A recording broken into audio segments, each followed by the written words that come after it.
All right, great. Well, thank you, everyone, and welcome to this week's Franchise Partner Spotlight call. For anyone that this may be the first call of this that they've attended, or if you're listening to the recording after the fact, this is something that we do once a week. We're actually coming off of a 2-week hiatus. We had the annual ShelfGenie Franchise Conference last week, which was a great time. Everyone got together in Atlanta. So, as we're taking the last couple of weeks off, but we're back at it this way. And this is just another way for anyone that's interested in learning more about ShelfGenie and our franchise opportunities to hear from some of our different franchise owners and learn a little bit about, what they've experienced since joining ShelfGenie and have the opportunity for some Q&A as well. So this week's kind of a special week. I actually have my wife, Kelly Barefoot, joining us. It took some convincing, and thanks to Keisha for helping me convince her to finally come on and do one of these with us. But for those that don't know, Kelly and I are franchise partners with ShelfGenie as well. We are in Wilmington, North Carolina, and have been franchise partners since June of 2018. So Kelly is the brains of our operation, without a doubt. And for any of you that can see, she's clearly the beauty of the two of us as well. So glad to have Kelly on today. And just so everyone knows, kind of the format for the call, typically what we'll do is I'll mute everyone here starting out, and I'll pass it over to Kelly here in just a second where she can give kind of a brief introduction, but we'll definitely be opening it up for Q&A as we go. And there's also a chat box. So if it's easier, feel free to, type any questions or comments into the chat box. I'll be keeping an eye on that. Keisha, if you could help me monitor that as well, that would be great. So we'll go ahead and get started. So would love to introduce my wife, Kelly Barefoot. And Kelly, I'll kind of turn it over to you. Maybe just share a little bit about, how we got involved with ShelfGenie as franchise owners, what you did prior to ShelfGenie, and we'll start with that. All right, well, I will start by saying I'm not as long-winded as Wes, so everybody's going to have to ask a lot of questions to fill this hour. I was in pharmaceutical sales before we joined the ShelfGenie family. I actually took 15 months off from work and stayed home with our daughter, and then realized that I could not sing one more nursery rhyme and I needed to start using my brain a little bit more. And Wes, being as good at his job as he is, talked me into buying the Wilmington and Myrtle Beach territories for ShelfGenie. What else did you want me to say? Good background? That was a good introduction. So tell them about our market that we cover. Yep, so we own one territory for ShelfGenie. We kind of have the Coastal Carolinas region, Wilmington and Myrtle Beach. We kind of split them into separate because they are two separate cities with separate marketing dollars allocated and things of that nature. But we do only have one territory. Our territory, I guess, is larger than the current territories that are being sold. So technically, I guess we have two. It'd be the equivalent of two territories under the current franchise agreement. That's correct. Yes. So since joining ShelfGenie, it's been a ride. We've learned a lot. I actually was just announced as an FAC member for the 2019 year, and we just left conference and left with a couple awards in our bag, which is pretty exciting to see the fruits of our labor in the first year. Yeah, and just for anyone that's not clear, FAC, that's our Franchise Advisory Council. So we have a group of, 7 franchise partners now that are elected by the other franchise partners to be a member of the FAC. And the FAC meets on a regular basis with Andy, our CEO, and the rest of the executive team, and are very just kind of, clued in on any, new strategic initiatives or anything that the home office is considering rolling out. And, the FAC gets to weigh in, pretty frequently on big decisions that we're considering making. So, Kelly recently elected to that, which was pretty cool as well. So, maybe Kelly, just share a little bit with everyone, what the first month has kind of been like, in terms of your overall experience. What have you enjoyed most about it? What have you found challenging about it? So the first year, There's definitely been challenges, but it's also been really fun. I think the cool thing about owning your own business, and I guess especially ShelfGenie, is that every day is a little different. One day you're a coach to a designer and installer. The next day you're a marketing professional trying to figure out what marketing dollars are going to generate the most appointments. I guess the biggest challenges as well is managing those teams and just making sure they are out there running your business so that you can work on your business, not in your business. Yeah, for sure. Building the team is incredibly important. Especially if the goal is to create a more scalable business. And I know when Kelly and I came into this, and I give Kelly a lot of credit, and she won't brag on herself, but we knew we weren't just buying a job for Kelly. We were buying the opportunity to build a business that's much larger than just ourselves. And so that was an immediate focus for us. Kelly, maybe talk a little bit about, what does the team that we have look like today, and, how has that evolved over the last 12 months? And, even where do you see the team, going from here? Yeah, so when we bought the business, I was like, we need a couple designers. I probably need one installer. I might design a little bit, but probably not a lot. And then I ran my first 4 appointments and closed all of them. And I said, well, maybe I should just be a designer because I can guarantee that, we will have revenue coming in. So that was a hard thing to kind of step back and say, let me hire these people and trust them with my business, trust them in front of my customers. And I don't really have a say because I'm not in the house. I only hear, kind of what's on the back end. So right from the beginning, I hired 2 designers, 1 installer. We've probably trained upwards of 10, maybe even more designers since we opened a year ago. And some of them just didn't have the RPA or revenue per appointment close rate, or maybe they weren't great with our customers the way that we would expect. So currently we have 3 designers, in the process of training 1, and I have 2 installers and also an admin for my installers. Yeah. So, what have you learned, kind of the good and the bad, when it comes to, recruiting designers? What are some of the, I guess, qualities that you're looking for, in a potential designer? So when we first opened, I was really looking for salespeople. I'm like, if you have a sales background, you'll be fine in this. That's, in my opinion, not the case. You need somebody with a great personality that can be engaging for an hour and a half to 2 hours. That's not, if they're going to frustrate you on the first interview, they're going to frustrate your client as well. So I really just look for somebody with a great attitude, a great personality, and somebody who's going to be able to go in and really capture the audience, which is our client, for a full 2 hours. Yeah. What about for installers?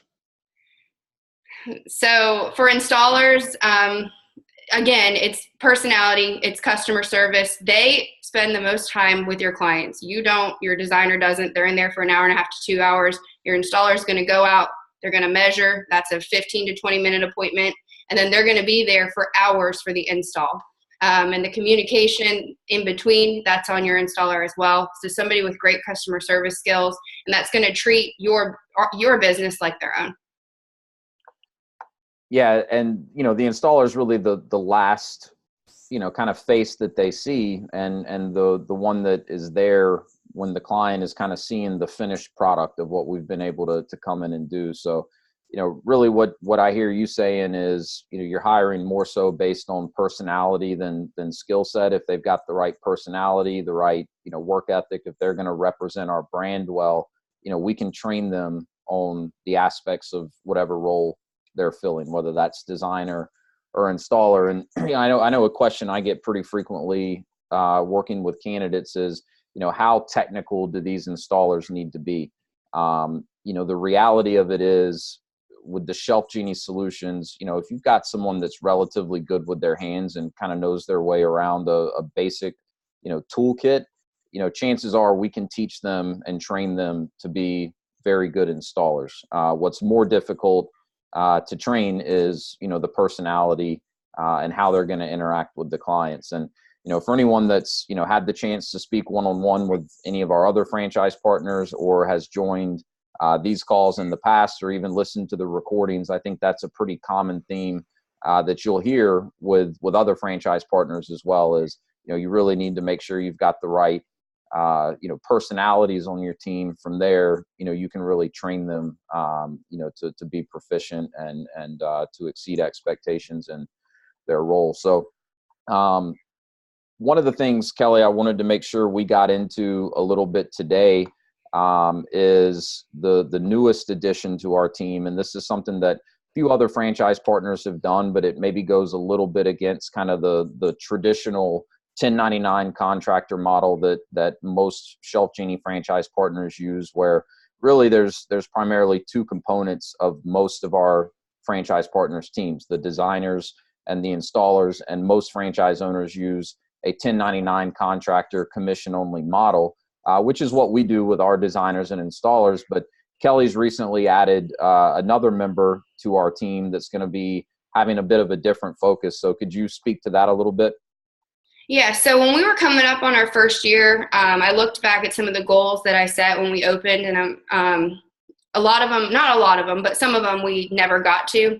And a lot of those goals fell around being at more events, exhibiting more often, doing fun marketing things. And because, being a business owner, you get pulled in so many different directions during the day. So those would like to do, but don't have to do tasks. And so they would kind of fall to the bottom of my goal list. So we have just hired a marketing and events manager. She's going to be an hourly employee with bonus incentive. Right now we have her on a part-time 15 to 20 hour week schedule.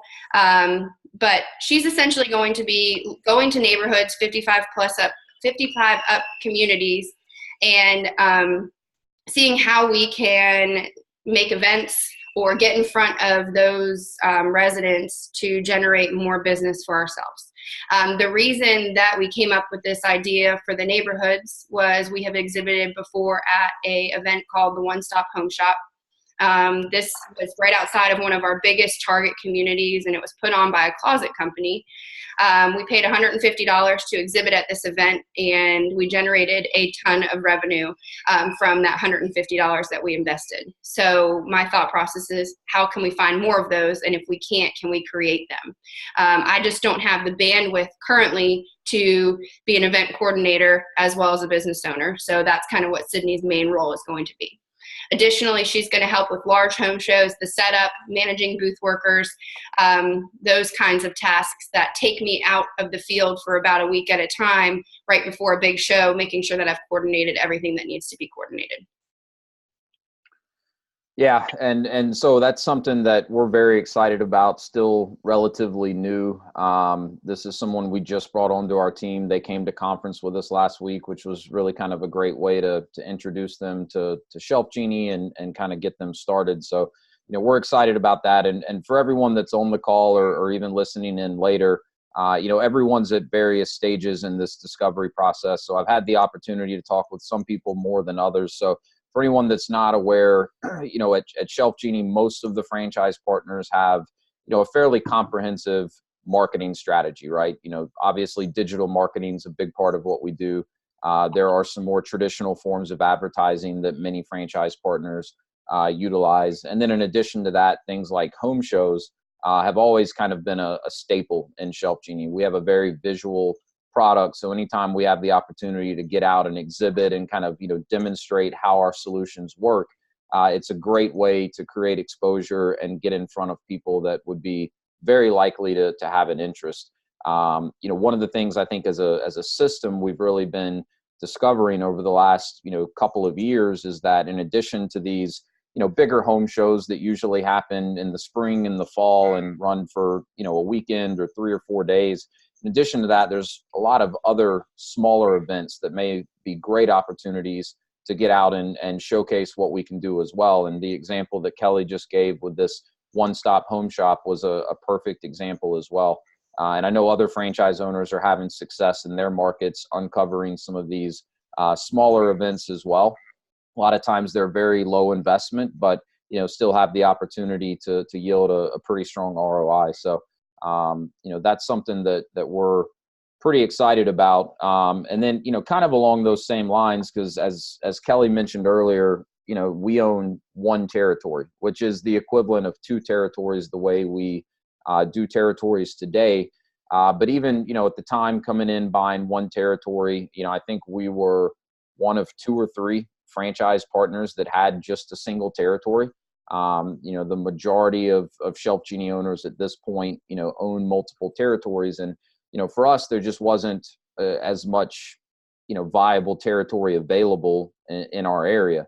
So we kind of came in understanding that we were going to, in all likelihood, have to approach things slightly differently than, many of our franchise owners have when it comes to marketing the business and advertising and creating awareness. So, Kelly's done a lot, in my opinion, to kind of think outside of the box and find some creative ways for us to generate some exposure and some excitement. So, do you want to maybe share a little bit, Kelly, and about some of the things that we've done? I'm thinking in particularly about some of the stuff we've done with radio, the food drive, maybe talk a little bit about some of the more out of the box things you've set up. Stealing both the things I was thinking about. Okay. So, coming in, it was the Val packs work well. We can do some digital. We can do Facebook. We can try reach back campaigns. And kind of my thought process during that is that's great. The system has proven that these work, the newspaper. But what can we do in our market to maybe go penetrate a little bit deeper than just taking that top surface layer client? So one thing that we did was teamed up with the radio station.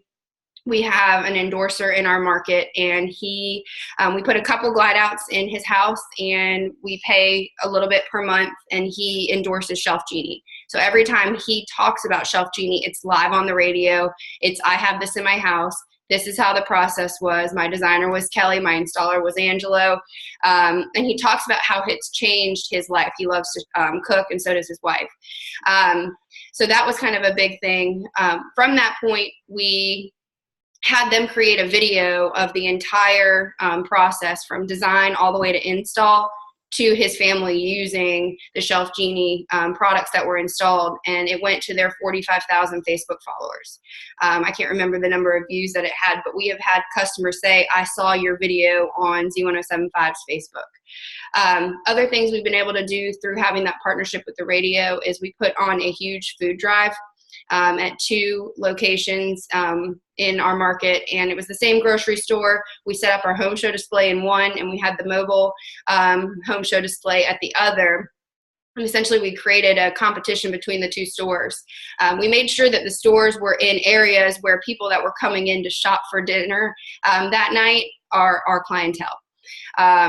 I'll just throw this out there because it is on recording. My location won, Wes's did not, for the food collected. But kind of the messaging behind that was each one of our shelves hold up to 100 pounds. We have 43 glide out shelves between the 2 display units. Can we raise 4,300 pounds of food for the children in our area that may not know where their next meal is coming from when they get out of school? And we came really close to that goal, and it was really cool. We had 2 different radio stations, one at each location. We did a lot of live breaks. It was just really great exposure for ShelfGenie, but we were also able to give back to the community at the same time. Yeah. And so, some of these things are, that we've been doing are like Kelly said, it's all geared at going, deeper into our market. I mean, there's always going to be a paid advertising, paid marketing and advertising component to this business. And, Kelly looks at our marketing budget, and she sets that up every month, and she looks at it as an investment. So as long as the ROI is there, she's willing to spend, plenty of money when it comes to marketing and advertising. But that's only going to get you so far. So for us, we're really looking for ways that we can, go deeper into our market. And a lot of that is going to be, through these type of things and just establishing ourselves as a part of the community, figuring out who are those influencers locally in our market that if they're talking about ShelfGenie, they've got a following, and that, they've got credibility with that following. So I'm really excited about, some of what Kelly and the team is doing. And, some of it's more long-term, right? The food drive, we weren't out there to try and book appointments with people like we would be at a home show. But it created a lot of exposure. It was a great way that we were able to contribute to the community. But if we continue to be persistent and consistent in these type of events, over time, we establish more and more awareness as well as credibility for ourselves as a company. And I think one thing to point out, like this business is not that hard. It's a very easy business to say, this is our goal. This is how many appointments we need to get to that goal with the metrics that are in place through Wish Portal. And so, okay, so the X number of appointments are going to come from my paid marketing. Maybe that's your Valpak, your digital, whatever you may be spending money on. But the other part of the appointments need to come from grassroots efforts. So you need to say, okay, I want 35 appointments a month and I'm only getting 18 from my paid marketing. Where am I going to find the rest to get to the revenue goals that I want to get to? And that's kind of, we've set budget money aside to try these other types of events or, I don't know, marketing things, whatever you want to call them, to find ways that we can generate more appointments. Yeah. Well, and the beautiful thing about it is, and one of the things I'll have Kelly talk about in a little bit too, is some of the networking that she's done, in a B2B capacity. So networking with other business owners and other professionals in the area that, work with a similar clientele. But, any of this that leads to, essentially referral business is typically going to be more profitable business for us than anything we're getting from paid marketing and advertising, because, we always have a hard marketing cost for every new client, we acquire through our marketing budget. And so a lot of these efforts, again, some of it's going to, take more time to really get to where we're consistently seeing referrals and business come in from these efforts. But, over time, it'll have a big impact on our bottom line as well.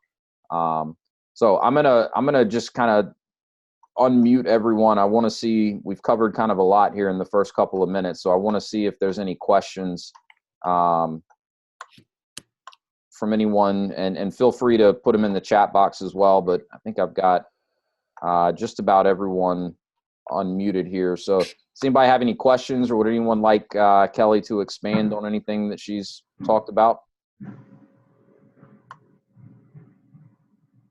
Don't be shy. Hey, this is Joe Wiegand. I'm not shy, but I don't want to monopolize your time. No, go ahead, Joe. You're talking about hiring installers, and you have one installer. Has that been the same installer the whole time, or have you had turnover in that area? And what has been the skill sets of the installers that you hired prior to them working for you? So since we opened in June of 2018, we have had 3 installers, one of which went to new franchise owner training with us back at the end of May of 2018. He is actually a firefighter, a local firefighter, and we got to the point where our business was, we were too busy. We were getting to his capacity because he is at the fire station 3 days a week. So at that point, we split our territory into 2, that Wilmington and Myrtle Beach. Angelo, our firefighter, took the part that's closer to his house, and we hired somebody for the southern part of our territory. That installer owned a remodeling business, and kind of like I talked about personality, he just wasn't a good personality fit for our customers. They weren't getting the customer service that we needed. So we had to make a quick personnel change, which there's challenges with every business, right? And we, in the process, hired somebody else. This installer that we've hired is fantastic. He's got the personality and the skill set. He can pretty much do anything. His background was in cabinet refacing. So to clarify, we currently have 2 installers, Joe. Yep. We currently have 2. The first one has been with us since we opened. We had one in between that wasn't a good fit. Thank you. Yeah, great question. Anyone else? And guys, the questions don't have to be related. I have a quick question. We've talked about. Yeah, go ahead, Tommy. You mentioned earlier that you also brought in somebody to be an admin for the installers. Can you just talk a little bit more about that? Yeah, so Angelo, my firefighter installer, he handles all of his own scheduling and measuring. He is getting to the point where he may have somebody kind of handle that for him as well. The thing about having installers that also have other jobs, if you want them, the customer, to be called quickly and scheduled quickly, it's maybe nice to have a scheduler. One really nice person is a wife maybe that stays home, and that is what our installer Joe down in the southern part of our territory does. So he has his wife call. She does all the measurement scheduling, all the install scheduling, and she's kind of the point of contact, and then Joe does the install part. Gotcha. And how do you pay the admin? What kind of setup do you have for that? Joe pays the admin. Okay. Okay. Yep. So Yeah. we pay a percentage of the install, and if I don't, whatever he's going to pay her, but he's able to do other jobs on the side and still give our clients good customer service and be quick to respond with having Pam on board as well. Okay. Gotcha. Yeah. So using the 1099, commission only model, the way to set the expectation up front, especially with an installer, is, hey, we're paying you, 10% of every job you install. That's what we pay. That 10% covers everything that goes into getting the job done, right? So if they want to free up some of their time and have an admin, that's fine. But the expectation is just that, whatever they're paying them, if they're paying them, is coming out of the 10% that we pay them. And if they don't have an admin, that's perfectly fine too.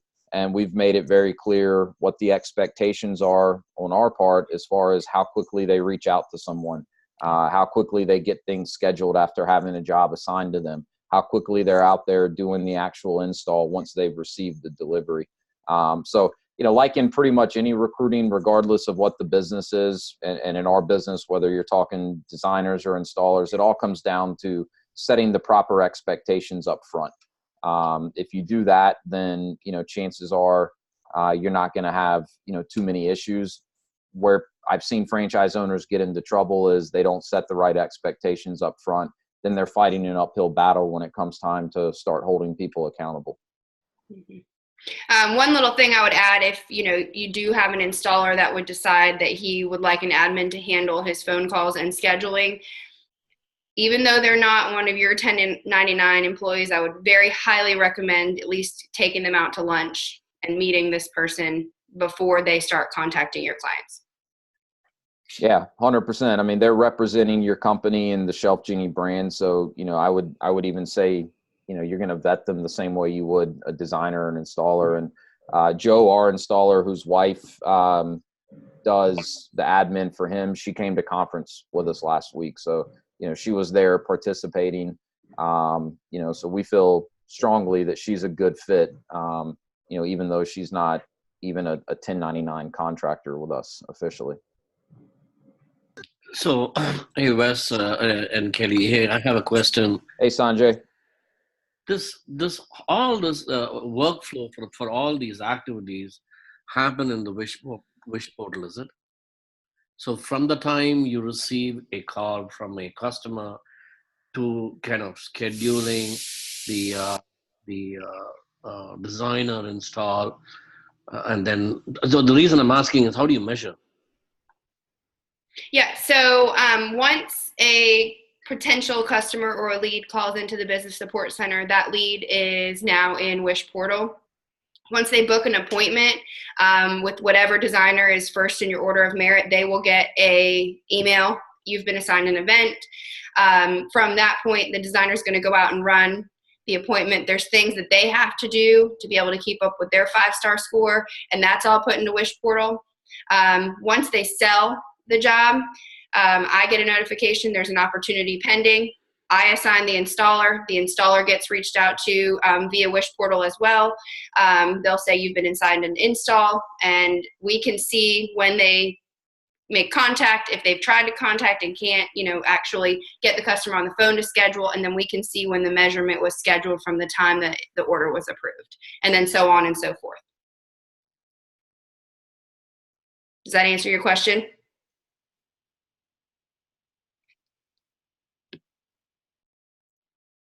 I think he went back on mute, but so yeah, Sanjay, everything happens within Wish portal. All of the communication between the business support center, franchise partners, designers, installers, even our manufacturing facility, all of that is in Wish portal. And then even once a job's submitted to manufacturing, we have what we call the process dashboard within Wish portal that kind of moves jobs based on certain trigger points. It moves jobs through different stages of the process all the way through installation. So it does really kind of streamline all of the workflow and make it pretty easy to keep track of, what jobs are in process, where they're at in the process, and even whether or not they're on track or off track.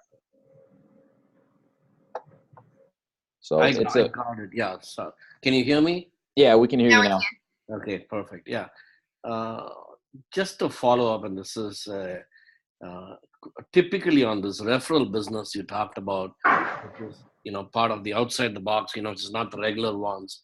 What kind of a structure do you have for these referrals? So I don't know if I understand the question exactly. What kind of structure I think he's asking, like, so if someone refers us a client, how do we reciprocate? Is Yep. that what you're asking, Sanjay? Like, how do we incentivize referrals?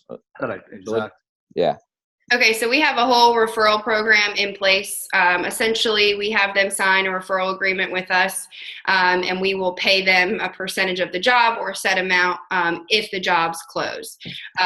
One referral partner in particular that I can think about is a professional organizer that sends us quite a bit of business. And what we do is if the job sells, then she gets 10% of the job, because essentially I don't have a marketing cost when she sends me business. And a lot of times she's in the house first.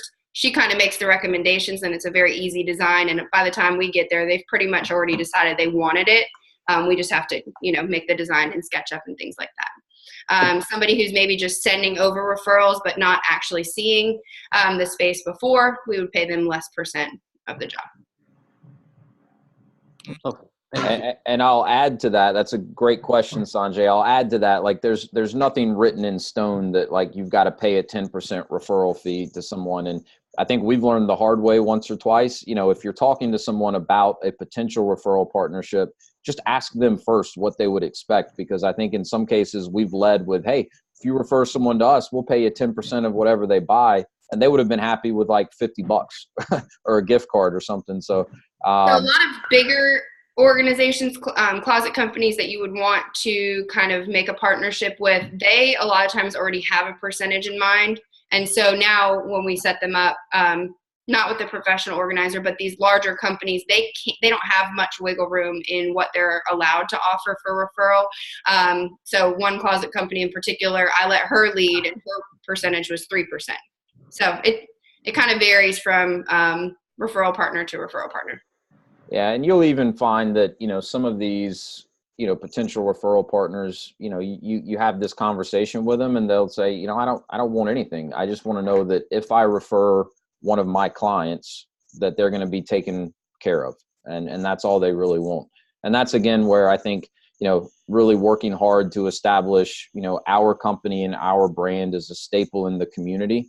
Not only is it going to help us get more clients kind of organically, it's also going to, help us when it comes to developing referral partnerships with other business owners in the community as well. And I don't know if any other franchise partner listens to this recording. I feel bad because I don't remember exactly who I was speaking to at conference, but we were talking about referral partners and percentages paid. And he had a closet company that sent him a referral. It ended up being a really large job, and they didn't have a percentage kind of set on what he was going to pay this particular company.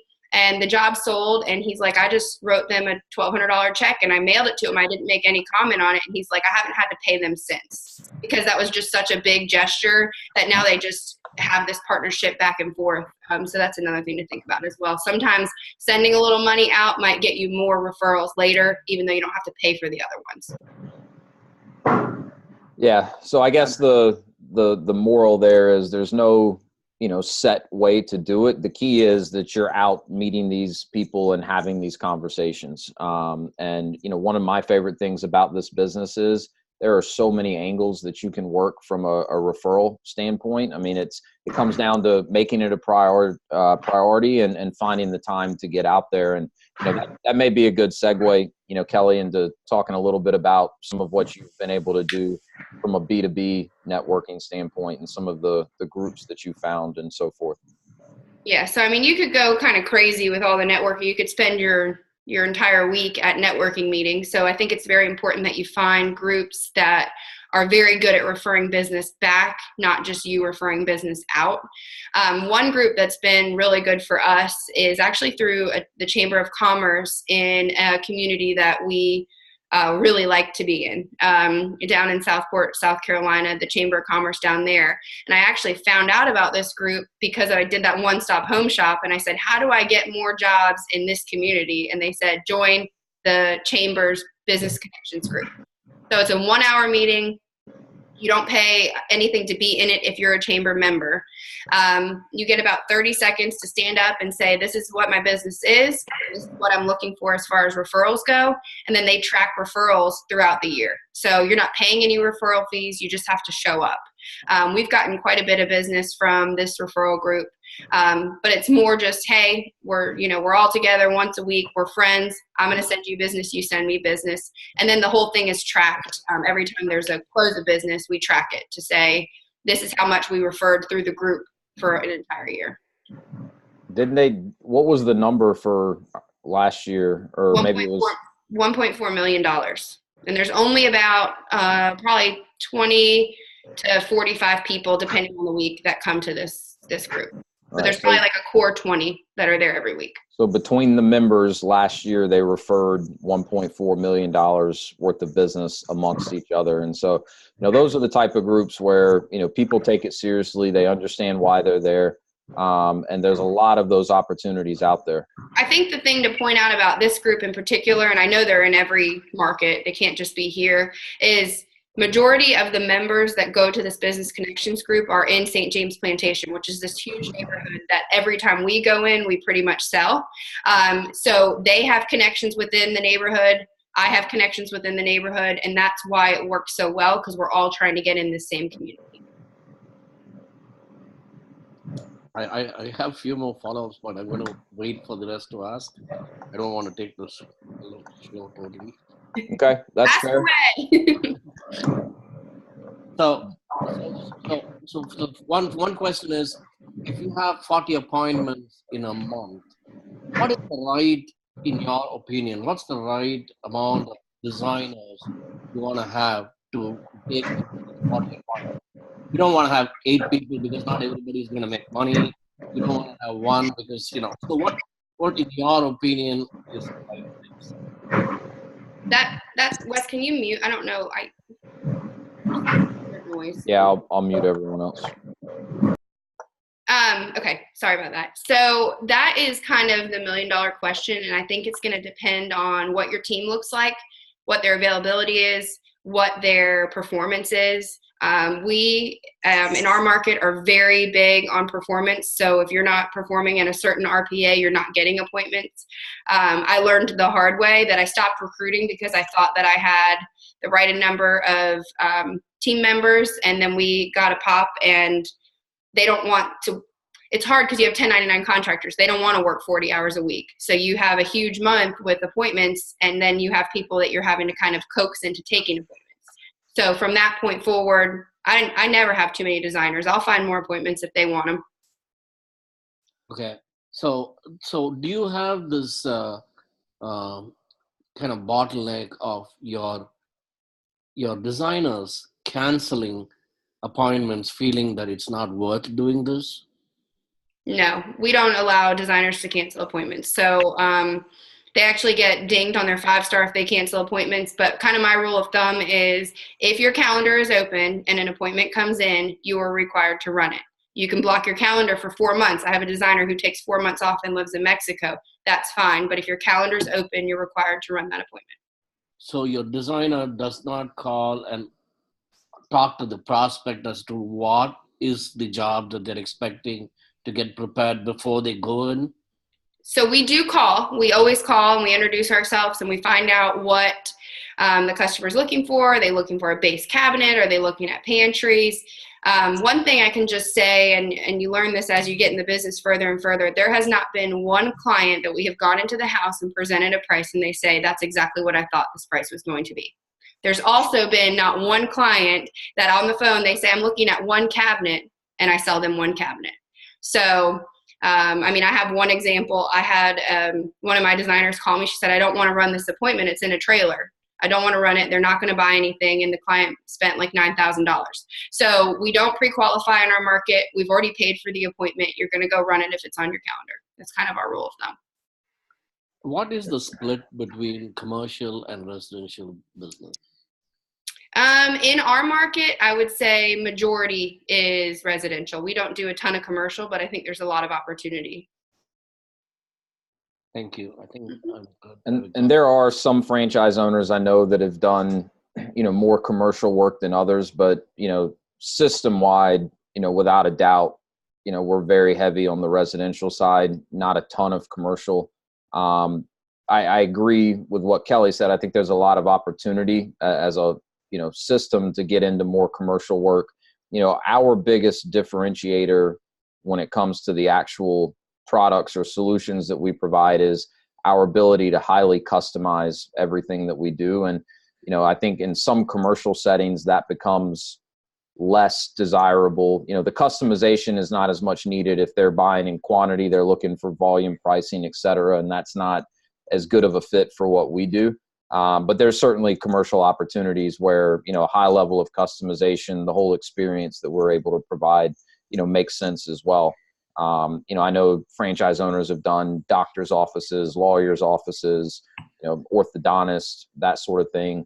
I even know, I think it was Michael Saunders up in Ohio did like a Homewood Suites or something like that, where they have little kitchenettes in all of their rooms. So there's definitely opportunity, but it's the vast majority is residential.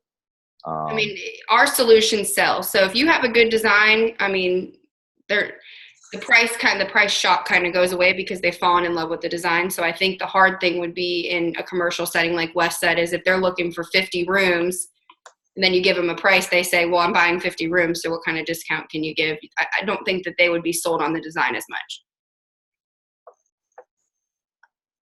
And to circle back to one thing that I guess one of the last questions Sanjay was asking, when it comes to the designers, canceling, and I can tell you, we don't have a problem with it, but some franchise partners do. And again, it all comes back to setting the right expectations. And it also comes back to, one of the biggest roles that any ShelfGenie franchise owner has is not only recruiting the team and getting the right designers and installers in place, but it's also, training and mentoring them, right? So, a lot of what Kelly tries to do is get out and actually ride along on appointments with designers and make sure that they're following the process. And, the example that she gave of the trailer, part of her developing and mentoring our team is to make sure everyone else on the team knows about that example and knows that, you don't write anyone off before you get into the home. These are people that have proactively reached out to us and said, yes, I would love to get more information about ShelfGenie. Yes, I would love to have a designer come out to my home. That's about as warm of an appointment or an opportunity as you're going to get in any type of a sales position. So, I think if number one, you set that as an expectation up front, number two, you manage to that and you hold people accountable. It's not something you should have an issue with, especially if you've got designers that are good. System wide, our close rate is 48%, and good designers can close at 55, 60, or I think the lady that got designer of the year at the conference last week had like a 75% close rate for the year. So a good designer that gets it and is good at what they do, they're not going to miss an opportunity to get in the home, regardless of, how the conversation goes on the phone.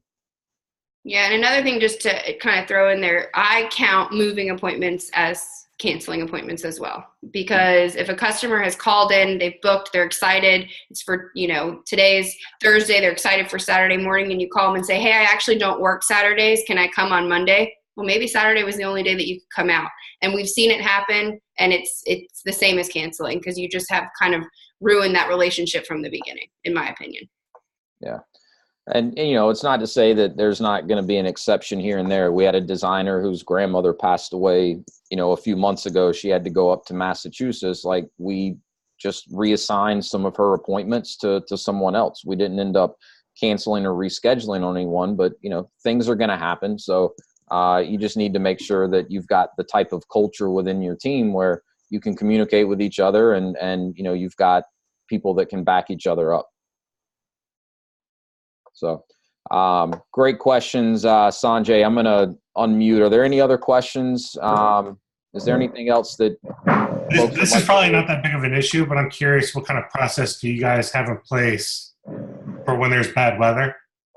Whether it be snow on the ground or a hurricane coming, what kind of process is there? We have So- experience with a hurricane. We do Yeah, have so that. our first, we opened in June and we had Florence come through and hit us dead on in September. So in that instance, I don't know that many clients really want you coming out to their house when they're trying to evacuate anyway.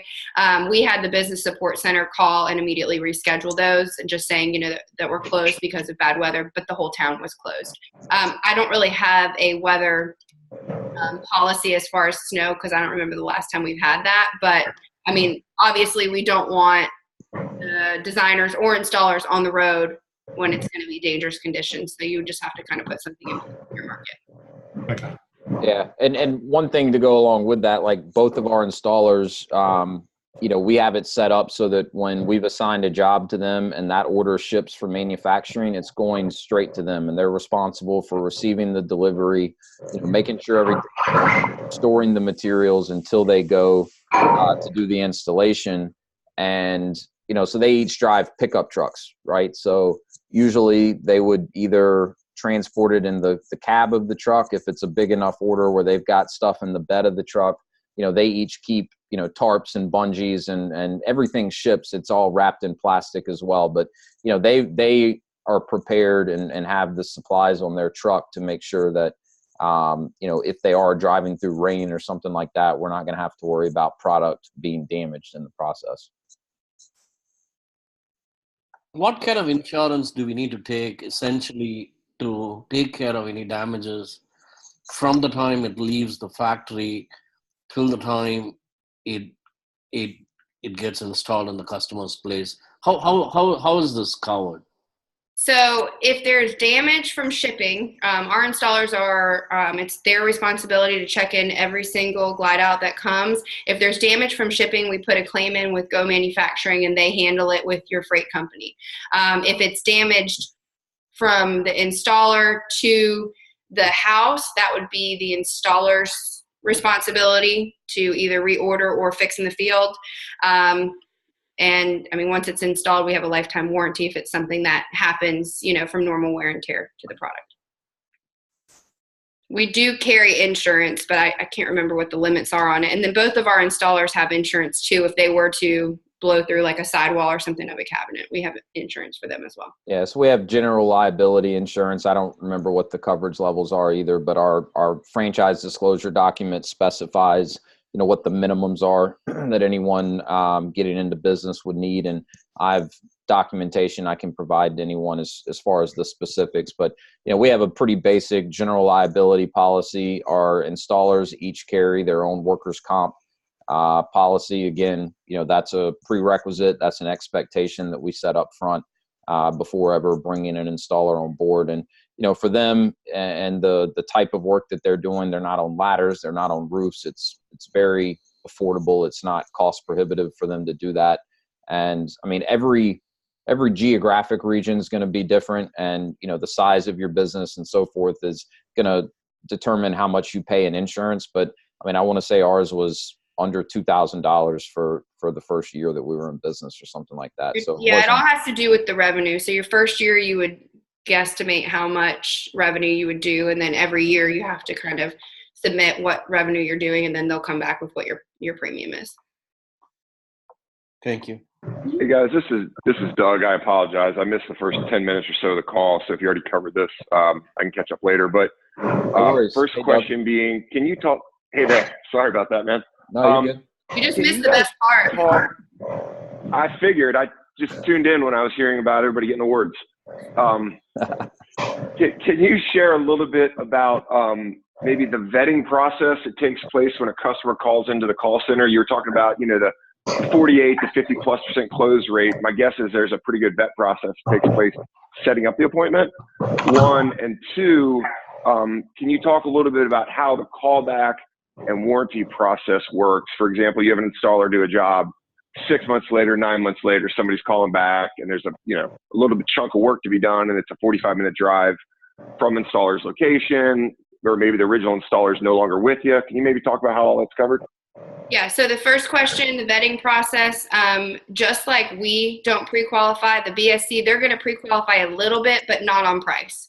So will both of the decision makers be in the house? They ask much nicer than that, so that we can make sure that anybody that's going to be kind of part of the decision or the design is at the appointment. What area of the home are you looking for? Is the space built and ready for us to take measurements? So that way we're not getting out to a house that's just been built and there's no cabinets for us to measure. And then from that point, you have the designer intro call where they should be asking those kind of questions as well. If a customer really pushes on, I want to know the price, we give an average. We just give the system average that's in the FGD. So, you'd say, I think, Wes, what's the system average right now? Average sell? Yeah. About $3,400. Yeah. So we usually say, our system average is $3,500. That being said, some jobs are less, some jobs are much more. We really have to get out there and measure for us to be able to give you an exact price. So that's kind of that answer on that. And then remind me of the second question. It had to do with callbacks and warranty work. Yeah. So again, just with setting expectations, our installers don't get paid to go do warranty work. We kind of say you're running your own business. This is part of the gig. So we don't pay them anything extra unless it's something that, for instance, we had an installer that we had to let go. He installed a pretty awful job. My new installer is going to take all of that out because I went and did a glide by and didn't like the quality of work. So he's going to take it all out and do a new install. I will give him pay on that because that's above and beyond what normally a warranty claim would be. So would you have, for example, you guys have been through a few installers over the last few years, it sounds like, trying to get it right, or some you've kept and some territory you've divided. New installer is in previous installer's territory. You'll generally just come out of pocket for that new installer, or is that new installer sort of view it as an opportunity to potentially install more lights while they're there? Probably both. I mean, I've had Joe, our new installer, went and installed a job down in Myrtle Beach a couple weeks ago, and he called me once he finished the install, and he's like, they're super happy. They want to add a couple more cabinets, but more than not, he's just going to install what was already measured, and then any new jobs that come are his, obviously. Yeah. So with the warranties, I mean, the expectation is set that, even if it's a new installer and they're going to, if they're asked, 2 months in to go, work on a warranty claim that they didn't install, the expectation is that they're not going to be compensated anything extra for that. Now, that being said, like the example Kelly just used, there are times that we'll make exceptions. We're not unreasonable, with this. So if they're kind of going above and beyond and what we're asking them to do, we'll do what we need to do to compensate them a little bit. And the way I kind of break it down to these installers, I mean, if you want to look at it on an hourly basis, like Kelly and I had to do some coaching with our installer, Angelo, who's the firefighter. He's never, owned his own business or worked in this type of a pay structure before. And so, we got a little bit of, pushback from him early on when he was, driving further for measurement appointments and, doing these warranty claims. And so, a couple of things that really resonated with him, and we don't have these issues with him any longer, is number one, there's really no such thing as a shelving emergency, right? So, if someone has a warranty claim and it's, an hour away, cool, schedule it next time you've got a measurement or an install in that area, right? It doesn't necessarily mean that you've got to be out there the next day to take care of it. Like most clients just want to know that, we understand, we're listening to them, we're aware that there's an issue, and we're going to be out there to take care of it. And if you say, hey, I'm going to be in the area, Wednesday, the week after next, does that work?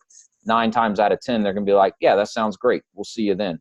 So some of it was just coaching on be strategic when you're scheduling some of this so you're not driving all over the place to do some of these. And then the other thing I told him, I said, look, here's what I want you to do. If you're worried about how much you're making, I said, I want you to track every minute that you spend on ShelfGenie, right? Whether that's you're on the phone, you're in Wish Portal, you're doing measurements, installs, whatever the case may be, track it. I said, call me when you're making less than $75 an hour and we'll have a conversation. And that phone call hasn't happened, right? I mean, our average job's about $3,500, a little less. he's getting 10% of that.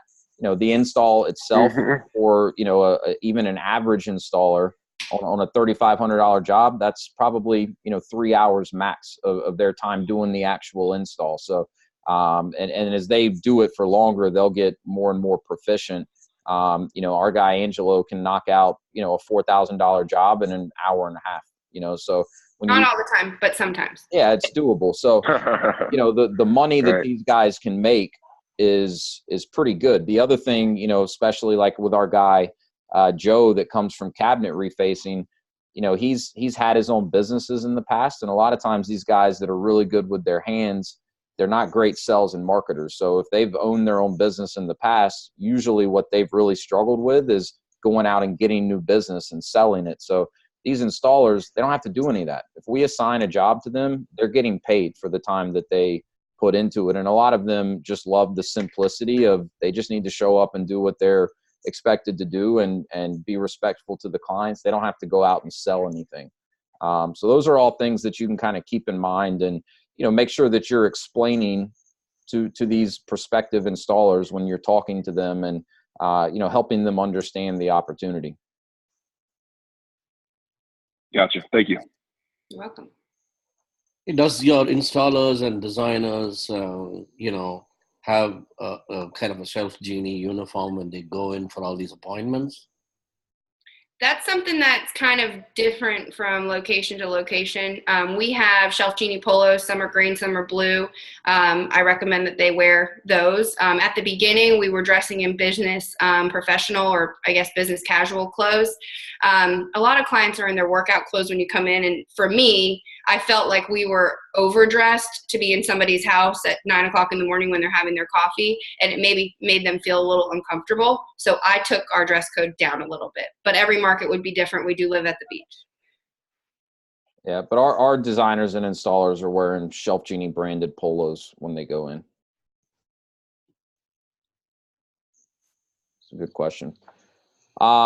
All right. Well, we're coming up on 3:30 Eastern time. We try to keep these calls to an hour, so we're going to go ahead and start wrapping it up.